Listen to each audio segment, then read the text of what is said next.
Assalamualaikum warahmatullahi wabarakatuh. Berjumpa lagi dengan saya Nur Hayati untuk pembelajaran mata kuliah Bahasa Indonesia.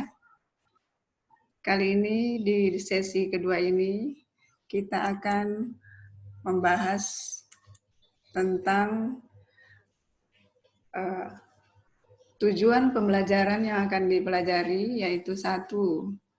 Kosakata, yang kedua pembentukan kata, 3. Pengertian diksi, 4. Manfaat diksi dalam penyusunan karya ilmiah, 5. Pengertian kalimat, 6. Pola kalimat efektif. Nah, inilah nanti yang akan kita bahas. Harapannya adalah penguasaan bagi kalian jika sudah mempelajari bisa memanfaatkannya dalam penyusunan karya tulis ilmiah. Berikutnya, kosakata bahasa Indonesia.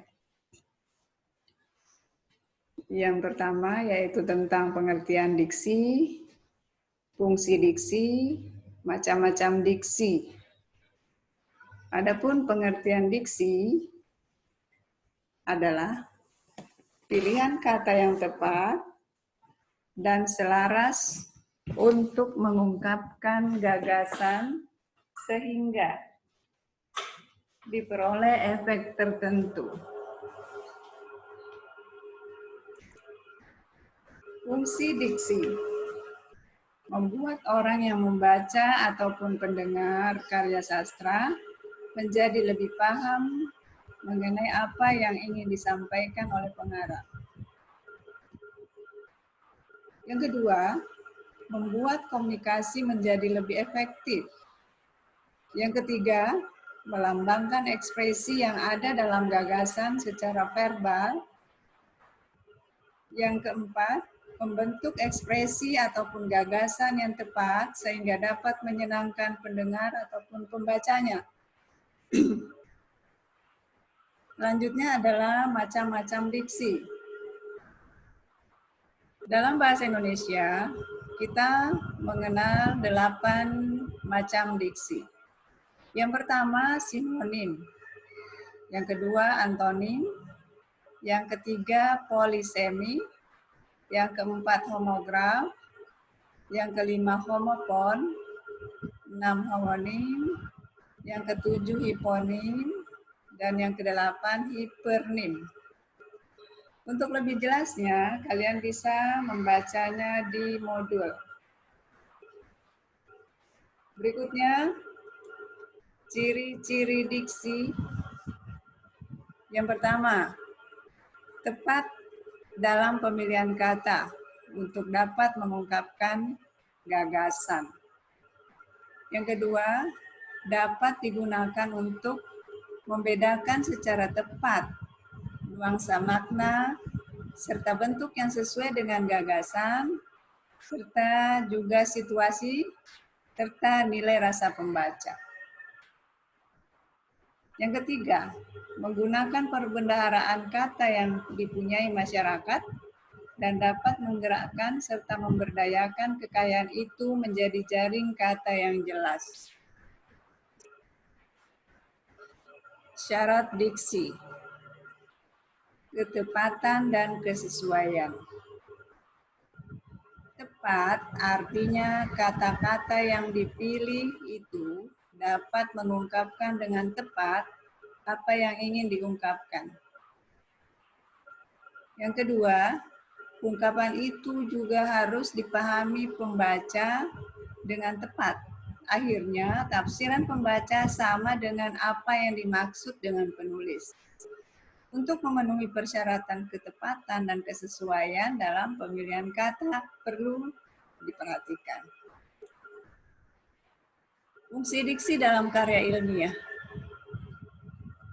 Membuat pembaca atau pendengar mengerti secara benar dan tidak salah paham terhadap yang disampaikan oleh pembicara atau penulis. Untuk mencapai target komunikasi yang efektif, melambangkan gagasan yang diekspresikan secara verbal.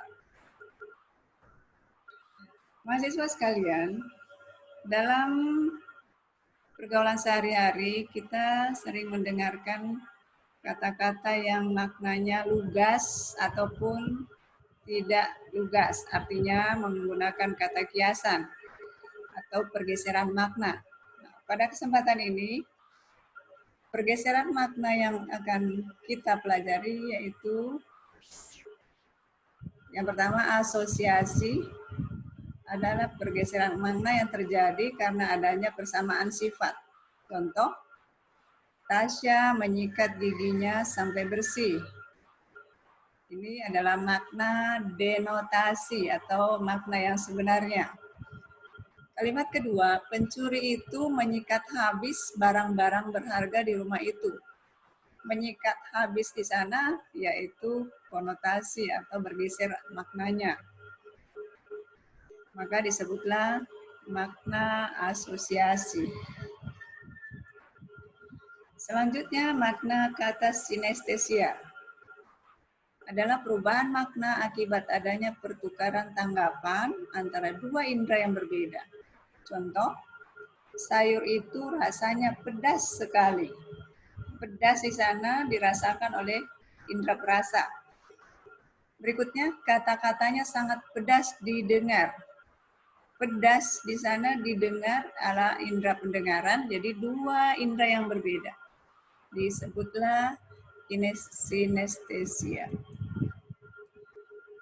Kata asal dan kata jadian atau turunan bisa kita lihat. Kata asal adalah kata yang menjadi asal dari suatu bentukan atau kata yang belum mengalami proses morfologis. Apa itu morfologis? Yaitu proses pembentukan kata. Selanjutnya, kata jadian atau turunan adalah kata yang telah mengalami proses morfologis. Itu melalui pembentukan kata melalui afiksasi. Afiksasi meliputi prefiks, yaitu awalan, infiks, itu sisipan, sufiks, itu akhiran, dan konfiks adalah antara awalan dan akhiran. Sedangkan reduplikasi adalah pengulangan kata. Komposisi yaitu pembuatan penambahan kata. Selanjutnya, contohnya misalnya, di sini ada contoh, ada kata asalnya itu rumah. Nah, kata jadiannya setelah mengalami proses morfologi, ada afiksasi di sini, ada konflik antara awalan dan akhiran. Perumahan dari asal kata rumah. Dirumahkan dari asal kata rumah juga. Berikutnya reduplikasi yaitu rumah-rumah. Nah, selanjutnya adalah komposisi. Rumah tangga, rumah sakit. Itulah yang dimaksud proses morfologis. Selanjutnya, saudara-saudara sekalian, pengertian kalimat. Kalimat adalah kesatuan ujaran yang mengungkapkan suatu konsep, pikiran, dan perasaan. Arti lain, suatu satuan bahasa yang secara relatif berdiri sendiri, mempunyai pola intonasi final, dan secara aktual ataupun potensial terdiri atas klausa. Ini dikutip dari KBBI, Kamus Besar Bahasa Indonesia. Berikutnya, kita juga mengenal kalimat efektif. Kalimat yang disusun berdasarkan kaidah yang berlaku, seperti unsur-unsur penting yang harus dimiliki setiap kalimat. Unsur itu adalah subjek, predikat, EYD, dan diksi. Yang lainnya, kalimat efektif adalah kalimat yang baik karena apa yang dipikirkan atau dirasakan oleh si pembaca dapat diterima dan dipahami oleh pendengar. Sama benar dengan apa yang dipikirkan atau dirasakan oleh si penutur atau si penulis. Itu menurut J.S. Badudu. Selanjutnya, ciri-ciri kalimat efektif. yaitu beberapa ciri kalimat yang kami kumpulkan di antaranya adalah memakai diksi yang tepat. Jadi dalam kalimat efektif itu adalah diksinya yang tepat, mempunyai unsur pokok atau penting, minimal ada subjek dan predikat, taat kepada tata aturan ejaan yang disempurnakan, yang berlaku, melakukan penekanan ide pokok, mengacu kepada penghematan penggunaan kata, memakai kesejajaran bentuk bahasa yang dipakai. Selanjutnya, memakai variasi struktur kalimat, memakai kesepadanan antara struktur bahasa dan jalan pikiran yang logis dan sistematis, mewujudkan koherensi yang baik dan kompak, memperhatikan paralelisme, merupakan komunikasi yang berharkat, diwarnai kehematan, didasarkan pada pilihan kata yang baik. Syarat-syarat kalimat efektif, adanya kesatuan, kehematan, keparalelan, kelogisan, kepaduan, dan ketetapan. Selanjutnya, kalian diharapkan juga menguasai penulisan karya tulis ilmiah. Adapun pengertian karya tulis ilmiah yaitu laporan tertulis yang berisi hasil sebuah kegiatan ilmiah yang dilakukan peneliti. Yang kedua, definisi karya tulis ilmiah yaitu tulisan yang membahas permasalahan berdasarkan dari penyelidikan, pengamatan, maupun pengumpulan data yang berkaitan dengan permasalahan tersebut dan ditulis menggunakan bahasa yang baku. Penelitian tersebut misalnya dilakukan untuk mengembangkan ilmu pengetahuan, teknologi, seni, dan lain-lain. Data yang didapatkan melalui kajian pustaka mengumpulkan pengalaman penelitian dan bisa juga dari pengetahuan orang lain yang disajikan dengan fakta maupun dengan tulisan yang menggunakan bahasa baku. Berikutnya, sebelum menulis karya tulis, kalian diharapkan menguasai struktur atau sistematika karya tulis. Yang pertama, bagian pembuka. Bagian pembuka terdapat sampul atau cover, halaman judul, halaman pengesahan, lembar pernyataan, abstrak, kata pengantar, daftar isi, daftar tabel, daftar gambar, dan lampiran. Bagian isi, terdapat bab 1. Bab 1 yang berisi subbab, ada latar belakang masalah, rumusan masalah, tujuan dilakukan penelitian, manfaat penelitian, batas masalah, dan hipotesis. Bab 2, landasan teori yang berisi subbab, kajian teori, kerangka berpikir, dan hipotesis. Bab 3, metodologi penelitian yang ada subbab seperti jenis penelitian, lokasi dan tempat penelitian, dan teknik pengumpulan data. Bab 4, hasil dan pembahasan, isinya adalah subbab seperti penelitian dan pembahasan hasil penelitian. Bab 5, kesimpulan dan saran, yang berisi subbab seperti kesimpulan dan saran.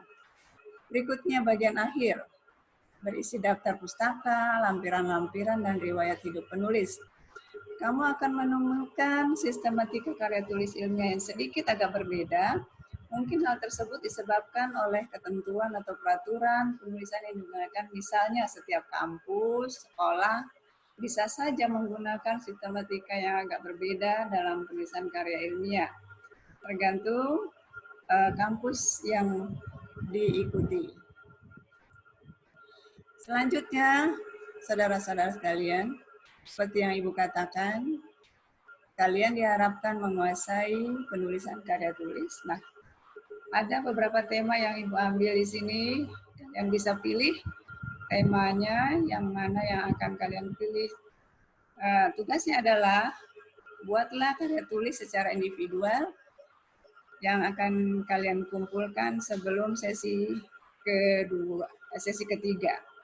Ya, sebelum sesi ketiga, tugas ini harus sudah japri ke Ibu. Demikianlah, semoga kalian memahami apa yang Ibu sampaikan, semoga bermanfaat. Assalamualaikum warahmatullahi wabarakatuh.